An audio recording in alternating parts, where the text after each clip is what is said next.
Comment créer une relation avec un agent immobilier? C'est ce qu'on voit tout de suite dans cette vidéo. Avant de démarrer cette nouvelle vidéo, n'hésite pas à regarder dans la description. Tu peux cliquer sur un lien qui te permettra de prendre un rendez-vous avec moi-même ou avec un membre de mon équipe afin de voir ensemble si on peut t'apporter de la valeur si tu souhaites investir dans l'immobilier dans les prochains mois. Allez, c'est parti, on rentre dans cette vidéo et donc je vais te partager comment arriver à créer une relation avec un agent immobilier. Avant tout, tu vas te dire mais ok, pourquoi tu veux que je crée une relation avec un agent immobilier? Alors, qu'est-ce qui se passe?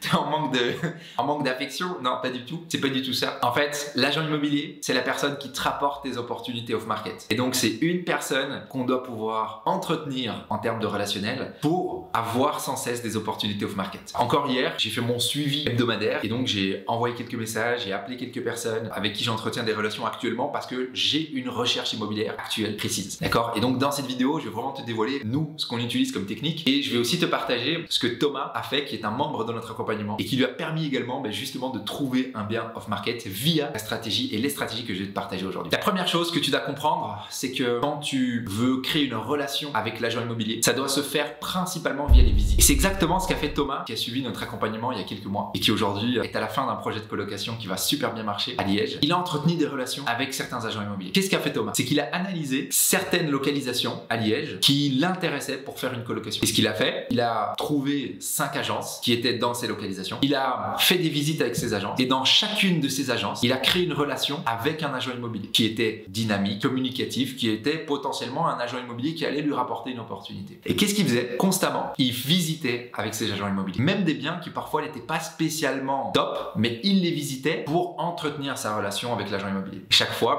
il argumentait à l'agent immobilier certaines choses. On va le voir dans les prochains points. Mais en tout cas, ce qu'a fait Thomas, c'est vraiment il a visité avec quelques agents immobiliers ciblés dans la localisation, là où il voulait trouver son bien. Ça nous vient au deuxième point, qui est montrer, donner des preuves, ou donner en tout cas de la sécurité à l'agent immobilier avec qui on crée la relation, que nous sommes complètement solvables. Qu'est-ce que je veux dire par là? Il faut comprendre que l'agent immobilier, c'est une personne qui est un commercial. Donc lui, il veut vendre ou louer des biens. Quand il vend un bien, il va toucher une commission sur la vente. Mais l'agent immobilier, il veut pas perdre son temps. Il veut pas faire 72 visites sur un même bien. Il veut faire quelques visites avec des personnes qui vont pouvoir financer ce bien-là, qui sont sérieuses et qui ont un dossier bancaire qui tient complètement là-haut. Et donc nous, notre rôle en tant qu'investisseur, et Thomas a fait exactement la même chose, c'est qu'on a expliqué à l'agent immobilier, donc Thomas a expliqué à l'agent immobilier et lui a même montré des preuves de mail que son courtier lui disait Thomas est complètement éligible à financer un bien à hauteur de tel montant. Et donc on explique ça à l'agent immobilier, on dit écoute, nous on a une enveloppe qui est prête, la banque, on a déjà été la voir, on a un feu vert, c'est nickel. Regarde d'ailleurs, j'ai un mail de mon courtier ou j'ai un mail de mon banquier qui nous dit voilà, regarde, je suis complètement éligible à ce montant-là. D'accord? Alors évidemment, il faut avoir demandé à son banquier ou à son notaire d'envoyer un petit mail. Moi, je vous conseille vraiment de faire ça. Ça a vraiment changé la vie de beaucoup de nos clients. Thomas, il a utilisé cette technique. Ça a marché du tonnerre. Vous comprenez par là que du coup, on a créé de la relation avec l'agent immobilier. On lui a montré par A plus B qu'on est complètement solvable, d'accord? Et qu'est-ce qu'a fait Thomas au-delà de ça? C'est qu'il a créé une réciprocité. Il a créé une relation un peu plus forte. C'est-à-dire que l'agent immobilier va vous rapporter l'affaire. Pourquoi? Parce que oui, vous êtes solvable, mais aussi parce que vous êtes cool, vous êtes sympa, vous avez créé une relation. Et donc, votre rôle, ton rôle à toi, quand tu veux entretenir ta relation avec un agent immobilier pour avoir des biens off-market qui te reviennent, c'est vraiment, en fait, de passer des bons moments avec l'agent immobilier. À un moment donné, de lui dire après une visite, tu veux qu'on aille boire un verre? Ou de l'appeler de temps en temps et lui dire, tu veux qu'on aille manger un bout? On parle d'IMO. Vraiment être dans une relation amicale parce que oui, c'est du business, il va nous rapporter du business, mais aussi parce qu'on apprécie la personne. Donc je suis pas en train de dire d'être hypocrite et de créer une relation avec quelqu'un qu'on n'apprécie pas du tout. C'est pas ça. Je suis en train de dire que il faut trouver des agents immobiliers qui ont des potentiels, qui peuvent vous ramener des biens intéressants, mais également il faut trouver des agents immobiliers avec qui vous pouvez entretenir une relation qui vous intéresse d'entretenir comme relation. Parce que quand on fait quelque chose qu'on n'aime pas, on n'est pas bon. Alors que quand on passe des bons moments, on est très bon. Imagine juste un instant que ton meilleur ami, il est agent immobilier. Est-ce que ça va pas faciliter les choses?